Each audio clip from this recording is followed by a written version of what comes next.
Barabara kabisa, tumefika Maliki. Maliki iko katika gaduzi ya Bungoma, na endapo hapa Wajoli wamekuja tena kwa wingi kwa ajili ya kuieneza na kuiendeleza Injili.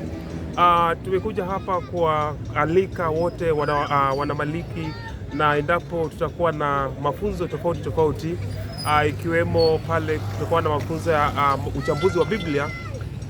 Endapo pale tutachambua Biblia kutoka kitabu kile cha mwanzo hadi kile cha mwisho ni cha Ufunuo, basi tupate ni azma gani Mungu anayo katika maisha yetu kwetu Wajoli. Na pia vile tuna yale mafundisho ya afya.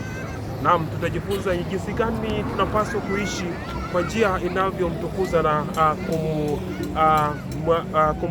kumhamidi Mungu katika kila jambo. Naam, na pale pia tunapata yale mafundisho ya familia.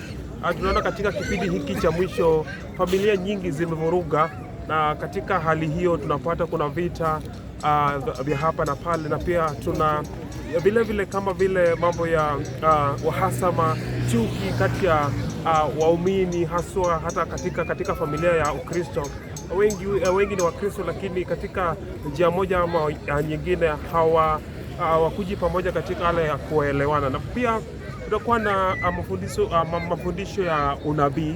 Pale katika unabii tutakuwa tunaangalia wale wanyama ambao tumeambia katika kile kitabu cha Ufunuo pale, na tutachambua mengi na mengi. Na usisahau kufika hapa ili pia usikie kutoka ama kuhusu mambo ya mahubiri Injili ya Kristo katika kipindi hiki ambacho wengi wanahitajika na wengi wanatarajiwa kumbatia Kristo kama kiongozi na kumkumbatia Kristo kama kilelezo chao na msingi katika maisha yao. Na wengi Wajoli unavyoona hapa nyuma, kuna Wajoli wamejitokeza hapa kwa wingi na watakuwa wanaiendeleza Injili inavyohitajika.